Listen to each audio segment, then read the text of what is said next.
À l'intérieur du comité consultatif constitutionnel, Edmond Barachin n'était pas seul dans sa quête d'obtenir, par un moyen ou par un autre, l'éviction du Parti communiste du système d'élection. Il pouvait d'abord compter sur son camarade du parti des indépendants et paysans d'action sociale, Robert Brunel, avec lequel il avait mis au point un amendement. Voici ce qu'en dit Robert Brunel. L'amendement que nous avons déposé tend à organiser les partis politiques et à interdire ceux qui, dans la nation, s'inspireraient de principes non démocratiques et recevraient leurs ordres de puissances étrangères. Fin de citation. Il n'y a pas à se tromper, un seul parti peut être visé. Lequel? Voici la suite de ce que peuvent inspirer des principes très démocratiques. Je cite Robert Brunel. Il vous apparaîtra que toutes les nations du monde, sauf l'Italie et la France, ont organisé leur défense contre la situation interne d'un parti communiste dirigé par les soviets.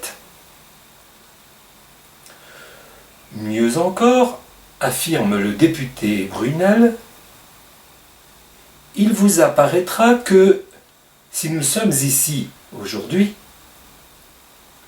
c'est parce que nous avons eu dans la dernière assemblée et dans les précédentes un certain nombre de membres du Parti communiste, d'obédience étrangère, qui ont saboté les institutions et amené la chute du régime.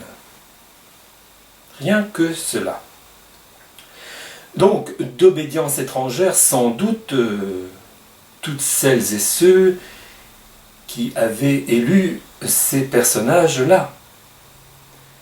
Mais quelle était la part des voix recueillies par le Parti communiste, d'obédience étrangère, puisque dirigé par les soviets, dans la France des années qui se sont étendues entre la libération et le coup d'État de 1958. Voici quelques chiffres.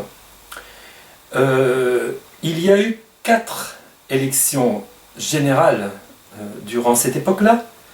La toute première, 21 octobre 1945, le Parti communiste récupère, peut-on dire ainsi, 5 millions de voix, c'est-à-dire 26,8% des suffrages exprimés. Il est le premier parti de France. 2 juin 1946, 5 200 000 voix, 26,2%.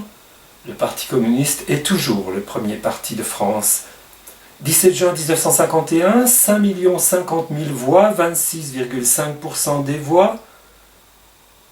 Idem.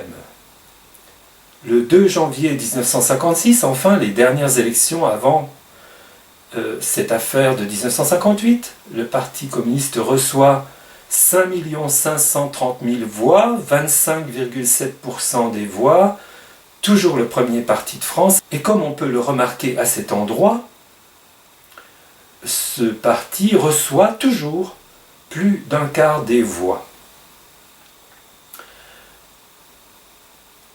Il s'agit donc de faire taire ce parti-là et derrière lui, les électrices et les électeurs qui lui font confiance. On peut dire que c'est le sens profond, a priori, du coup d'État de 1958, mais comme je l'ai dit précédemment, sans doute faut-il aller plus loin.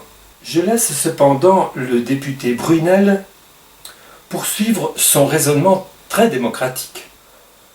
Je crois que nous sommes tous d'accord pour préserver notre pays contre la menace extrêmement grave du Parti communiste dirigé par les soviets, et si nous voulons aboutir à un résultat, il faut que dans la Constitution, on prenne des dispositions et on interdise aux partis ayant pour but d'instaurer une dictature sous obédience étrangère de continuer leur travail de sape.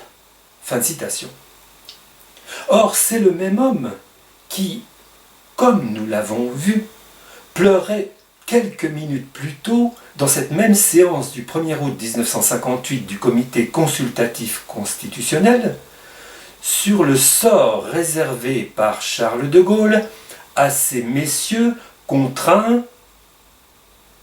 de perdre leur temps, je cite, à aller d'un bureau à l'autre, fin de citation, alors que, je cite, nous ne sommes pas des écoliers, monsieur le Président. Mais le député Brunel croit-il vraiment qu'un dictateur de la dimension d'un Charles de Gaulle, appuyé, ce qui est le plus important, appuyé sur une analyse constitutionnelle qui remonte au moins à une époque où celui-ci, le général de Gaulle, n'avait encore que 10 ans, allait se contenter en dictant sa loi de clouer le bec du vote communiste. Ne savait-il pas, le député Brunel, que c'était le principe même du suffrage universel qui était dans le collimateur de la nouvelle dictature?